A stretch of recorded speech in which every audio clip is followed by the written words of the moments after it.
there's a lot of anchoring pillars to what we've developed here, and I'm going to talk a little bit about, what existed here at the Douglas before, during, and what's coming beyond. And Maltan will talk a lot about more about what's coming beyond. But I think what's really important to think about here is that, we are a research center in a psychiatric hospital, that where we desperately need innovation to help with the clinic, right? And this is a urgent and constant need, right? We have pockets of real intellectual and intellectual capacity, really, that is often sprinkled around the hospital. And one of the urgent needs in all of these research centers, whether it's ours or in a neurological institute, is how to bring some of these things together to help improve, at the end of the day, the people we're mandated to help, which are the clients.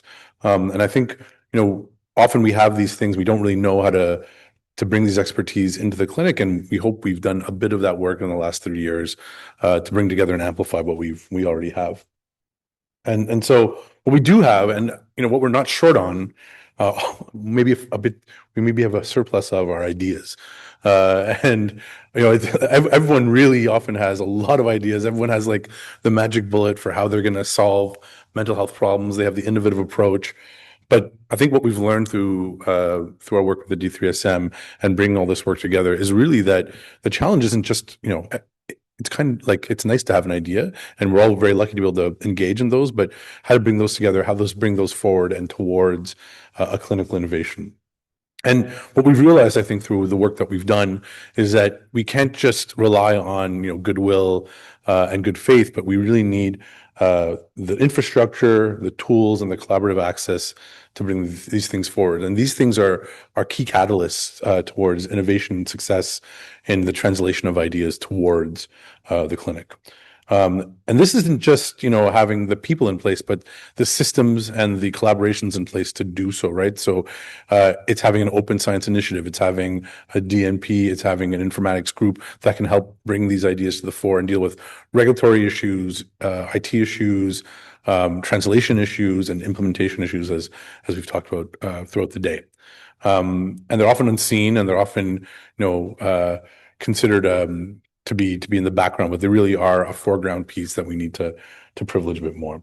And so I think what we've done is basically made these pillars for research support, but also research support that really thinks about how to translate these ideas. And as I've mentioned this already, so I won't repeat myself. So what we think the D3SM has really done is it's kind of created an anchor and not really a starting point. It's like a real foundation and a base for what we have here and what we can do in the future. So I think individually, all our individual expertise across all the different platforms that we discussed today each have like a weak signal in and of themselves, but the D3SM allowed us to amplify that signal by bringing in a lot more research support, a lot more research, build infrastructures and teams that are sustainable, that can exist beyond this foundational part of the D3SM. And so we hope to build that continuity over time. So just to kind of let me put a little bit more of a fine point on it. Before we'll talk about before the D3SM, during the D3SM, and after the D3SM, like what we think we had, what we put together, and what we're going to be amplifying. And Martin, again, will talk more about the after part. So we've always had, as Katie mentioned earlier, we've always had several open science initiatives here at the Douglas, and there were DNP activities in place before, but we didn't really have a team. There was nothing formalized in terms of those activities, and the D3SM really allowed us to do this. Data access processes were hazy at best, and often researchers would waste a lot of time in regulatory frameworks where they wouldn't really know what the beginning, middle, and end were, and wouldn't often know where to start. And that was a real challenge for a lot of individuals. There were research support instructors that were in place, but we didn't have them all under one umbrella. And the tools and practices were emerging. And I think during D3SM, what we've been able to do is kind of really bring together these practices under one umbrella to amplify them a little bit more. Through philosophies on reproducibility, documentation, and by privileging data sharing approaches. So with that, I will hand it over to, I have to use this because Vanessa made it, but I think what we're doing is we're bridging across time and space, really, with all the machinery that we've built. It's a really good car. It's nice to have a DeLorean up there. And so with that, I'll say thank you very much to Vanessa for once again for really bringing us all together and putting this day together. And I will now hand the mic over to Martin.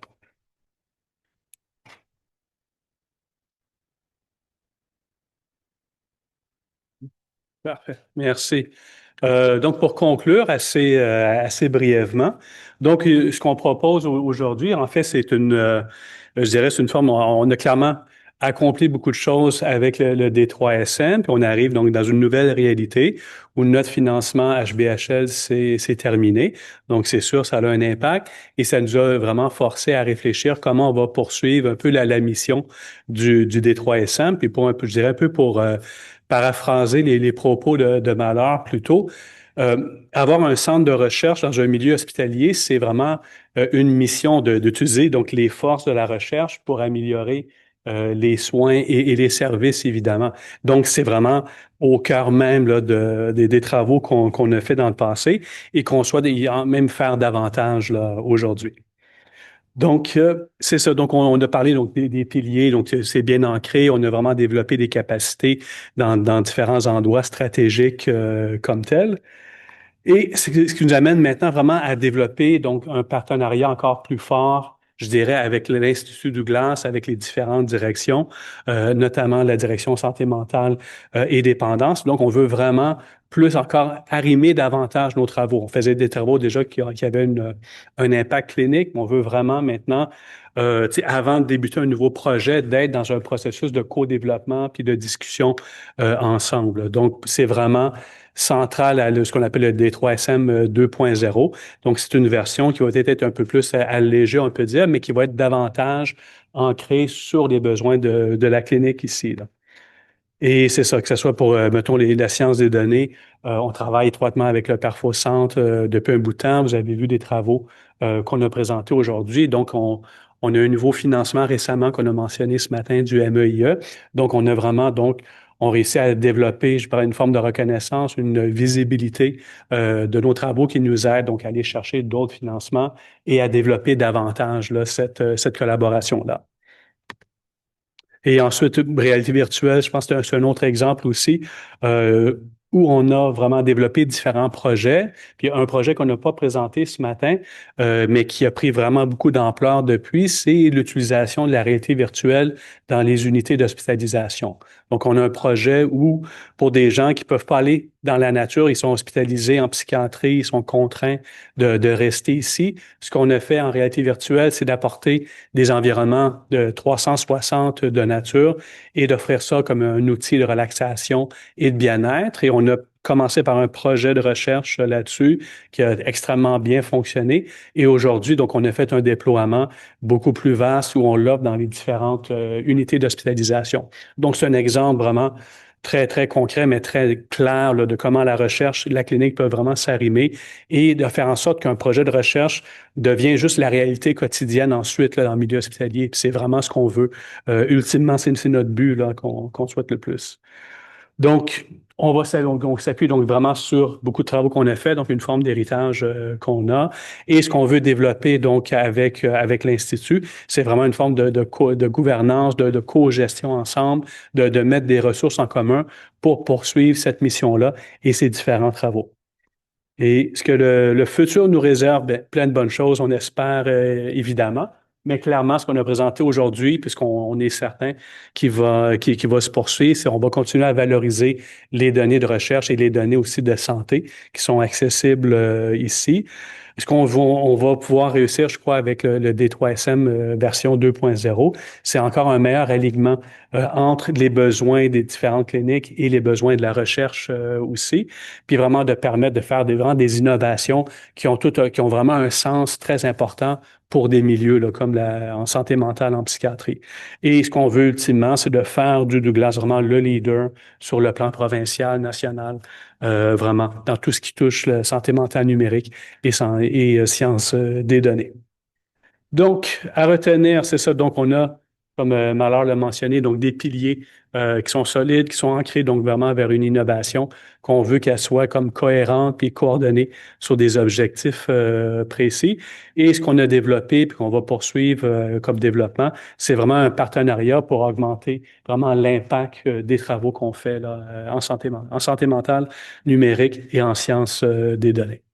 Fait que c'était juste ça que je voulais présenter aujourd'hui. Terminer avec des remerciements, premièrement, à tous les gens du D3SM qui travaillent présentement au D3SM ou dans le passé, qui ont contribué aujourd'hui. C'était vraiment une journée exceptionnelle, je trouve, en termes de qualité d'organisation et de participation de tout le monde. Donc, je suis j'apprécie beaucoup ça. Merci à tout le monde de vous être présenté, à tous les présentateurs aussi. Et dernier remerciement encore une fois à Vanessa qui a orchestré là, toute cette journée-là avec énormément de travail, mais avec un très, très beau produit final, là. Fait que merci tout le monde et bonne fin de journée.